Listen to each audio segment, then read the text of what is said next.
আসসালামু আলাইকুম প্রিয় দর্শক, সকলকে স্বাগত জানাই যারা এই ভিডিওতে যুক্ত হবেন কুয়েতের বিভিন্ন স্থান থেকে, উল্লেখযোগ্য বহির্বিশ্ব থেকে। বর্তমান সময় কুয়েতে এসে জীবিকা নির্বাহ করা অনেক কঠিন, কঠোর হয়ে যাচ্ছে প্রতিনিয়তই, যা আমরা প্রতিদিনই আপনাদেরকে তথ্য ইনফরমেশন দিয়ে সহযোগিতা করে যাচ্ছি। জীবিকা নির্বাহ করার জন্য কুয়েত নিঃসন্দেহে ভালো বাংলাদেশিদের জন্য, তবে সেটা লিমিটেড অ্যামাউন্টের জন্য। মানে কুয়েতে আপনি 8 লক্ষ থেকে 10 লক্ষ 12 লক্ষ টাকা দিয়ে আসবেন, আপনার 60 থেকে 75 দিনের স্যালারি হবে, আর এটা দিয়ে আপনাকে চলতে হবে। যারা কুয়েতের ভেতরে এসে ফেসে গেছেন তাদের অবস্থা, যারা উপস্থিত রয়েছেন তারা দেখছে আমরা যেটা প্রতিনিয়ত ফেস করছি, বিপাকে অবস্থায় রয়েছে। যারা নতুন করে আসবেন তাদেরকে এই বিষয়গুলো ভেবে চিন্তে সিদ্ধান্ত নিতে হবে।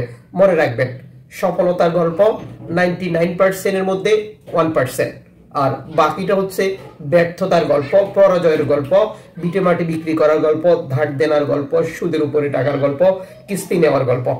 সর্বশেষ কুয়েত নিরাপত্তা বাহিনীর অভিযানের একটি তথ্য শেয়ার করেছে এমওআই তাদের মাইক্রো ব্লগিং সাইট এক্সে। এই বার্তায় তারা নিশ্চিত করেছে অ্যালকোহল বা মদ্যপান অবস্থায় গাড়ি ড্রাইভ চলাকালীন 32 জনকে তারা আটক করেছে। তাদেরকে আটক করার পর মাদক নিয়ন্ত্রণ ঊর্ধ্বতন কর্তৃপক্ষের কাছে রেফার করা হয়েছে।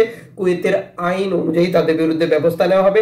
তাদেরকে ব্ল্যাক লিস্টেড করে কুয়েত থেকে বিতাড়িত করা হবে, আর কুয়েতে প্রবেশ করতে দেওয়া হবে না। একই সময় নিরাপত্তা বাহিনী খুঁজে পেয়েছিল পলাতক, বসবাসের অনুমতি না থাকা সহ গ্রেপ্তারি পরোয়ানায় থাকা অভিবাসীদের। টোটাল 410 জনকে গ্রেপ্তারের তথ্য দিয়ে এই প্রতিবেদনটিতে তারা যুক্ত করেছে। 104 জনকে পরিচয়পত্রের অভাবে আটক করা হয়েছে। মানে এই লোকজন অবস্থান করলেও তারা সঠিক পরিচয়পত্র দেখাতে পারেনি।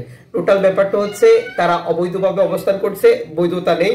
নিরাপত্তা বাহিনী যখন তার কাছে পরিচয়পত্র বা আকামা সিভিল আইডি চেয়েছিল তখন তারা তা দিতে ব্যর্থ হয়েছে। 23 জনকে আটক করা হয়েছে, যেটা ওয়ান্টেড যানবাহন জব্দ করার সাথে যুক্ত থাকা যেটি নিশ্চিত করা হয়েছে। 6টি শারীরিক ঝগড়া হস্তক্ষেপ করেছে নিরাপত্তা বাহিনী, যেখানে একজন অপরজনের সাথে ঝগড়ায় লিপ্ত হয়েছিল।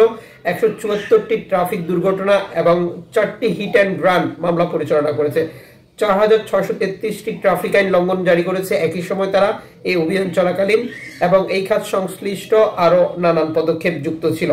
প্রিয় দর্শক, আমাদেরকে যে বিষয়টি বুঝতে হবে, জানতে হবে, যারা নতুন করে কুয়েতে আসার পরিকল্পনা করছেন, বিভিন্নভাবে ভিসা খরিদ করছেন, বিভিন্ন ট্রাভেলস থেকে, বিভিন্ন ব্যক্তি থেকে, দালাল বা থার্ড পার্টি থেকে, অবশ্যই আপনি কনফার্ম করে নেবেন আপনার কফিল, আপনার স্পন্সর, আপনার কোম্পানি, আপনার কাজ কি, আপনি এখানে আসলে আপনার স্যালারি কত হবে, আপনি কতদিনের চুক্তিতে আসছেন, আপনি কতদিন পর ট্রান্সফারের সুযোগ পাবেন, ইত্যাদি ইত্যাদি। এরপরে আপনি বিনিয়োগ করবেন। যেহেতু টাকা আপনার, সিদ্ধান্ত আপনার, আপনাকে সঠিক সিদ্ধান্ত নিতে হবে। কুয়েতে আসার ক্ষেত্রে আপনার একটি সঠিক সিদ্ধান্ত পরবর্তীতে আপনার হতাশা, অস্থিরতা সহ আরো বহু সমস্যা থেকে মুক্তি দেবে। এই ইনফরমেশনগুলো বহু মানুষের জন্য গুরুত্বপূর্ণ, তাই এখনই শেয়ার করে দিন।